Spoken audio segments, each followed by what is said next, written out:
Hello everyone, सो आज हम discuss करने वाले हैं before how to draw human figure basics clarity. तो पहले हम समझेंगे कि इस तरह का जो सवाल होता है वो अक्सर बिगिनर्स ही पूछते हैं, जिसका जो बेसिक्स की अंडरस्टैंडिंग है वो उनमें नहीं है। जैसे कि सवाल जैसे कि how to draw portrait, how to draw human figure, वो इस तरह के जो टॉपिक है वो सर्च करते हैं। तो ये हो गया कि अक्सर बिगिनर्स लोग ही इस तरह का जो टॉपिक है वही सर्च करते हैं, जो कि इस तरह से सर्च करके आप अगर प्रैक्टिस करते हो तो उससे आपका इंप्रूवमेंट नहीं होगा। तो दूसरा ये कि आपके आसपास में जितने चीज़ों को आप देख रहे हो उसमें कुछ कॉमन चीज़ है, जिसमें से एक कॉमन चीज़ है कि बेसिक्स लाइंस, बेसिक शेप्स, या फिर कौन सी लाइन कितनी छोटी हो गई या फिर बड़ी हो गई। यही सारी चीज़ें होती है हर एक सब्जेक्ट में, वो स्टिल लाइफ हो, वो पोर्ट्रेट हो, वो ह्यूमन फिगर हो या फिर लैंडस्केप हो, हर एक चीज़ में ये कॉमन पाया जाता है। तो ये हो गया।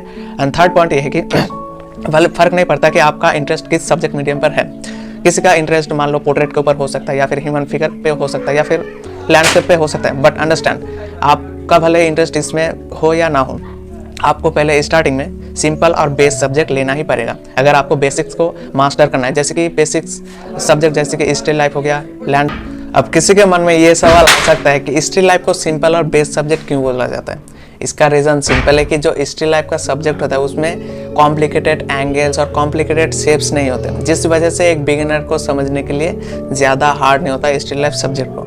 उसका एंगल्स हो, उसका शेप हो, उसे समझने में ज़्यादा हार्ड नहीं होता, इसलिए उसे सिंपल और बेस सब्जेक्ट बोला जाता है, जो कि बिगिनर्स के लिए सबसे अच्छा एक सब्जेक्ट माना जाता है। अगर आप सच में आप अपने स्किल्स को, ड्राइंग स्किल्स को इम्प्रूव करना चाहते हो तो आपको इस तरह का सब्जेक्ट को लेकर स्टडी करना ही पड़ेगा। एंड किसी के मन में ये भी सवाल आ सकता है, सिंपल, मैं अगर ये बोल रहा हूँ कि स्टिल लाइफ सब्जेक्ट सिंपल और बेस सब्जेक्ट है, इसका मतलब ये नहीं कि आप इसे आसानी से ड्रॉ कर लेंगे। इसे भी ड्रॉ करना आसान नहीं होता। इसके लिए आपको डेली बेसिस पर प्रैक्टिस करना पड़ता है, डेली बेसिस पर उसे समझना पड़ता है, सही से ऑब्जर्व करना पड़ता है, तब जाके वो आप में एबिलिटी आएगी स्टिल लाइफ को सही से एक्यूरेटली ड्रॉ करने की।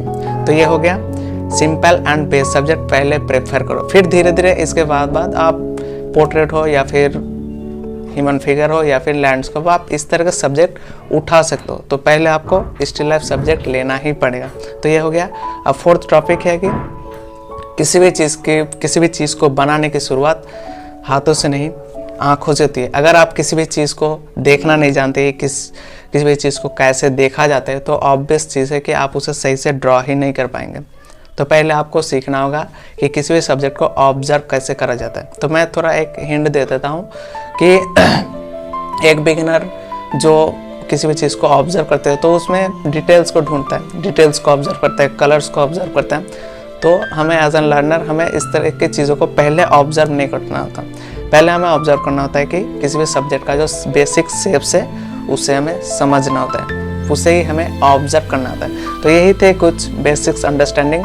तो how to draw portrait, how to draw human figure, इस तरह के जो क्वेश्चन है ये मत पूछो, ये पूछो कि बेसिक्स को कैसे क्लियर करा जाए। तो पहले आपको फोकस करना होगा बेसिक्स के ऊपर, ना कि इन सब चीज़ों के ऊपर। हाउ टू ड्रॉ पोर्ट्रेट, माना कि इस तरह के जो सवाल से हाउ टू ड्रॉ पोर्ट्रेट हो या फिर ह्यूमन फिगर हो, ये हर किसी के लिए अट्रैक्टिव और इंटरेस्टिंग लगता है। और ये हर किसी के, मैं भी जब शुरुआत नहीं किया था अच्छे से प्रैक्टिस करना ड्राइंग की, तो मैं अभी सर्च करता था हाउ टू ड्रॉ पोर्ट्रेट। मेरे तरह और भी कोई होंगे जो इस तरह के टॉपिक स्टार्टिंग में हर कोई सर्च करता है, तो इसमें कोई बुरा बात नहीं। बट हाँ, अगर आप थोड़ा अवेयर रहोगे तो आपको और बेटर तरीके से क्लैरिटी मिल पाएगी एंड अपनी ड्राइंग स्किल्स और बेटर तरीके से इम्प्रूव कर सकेंगे।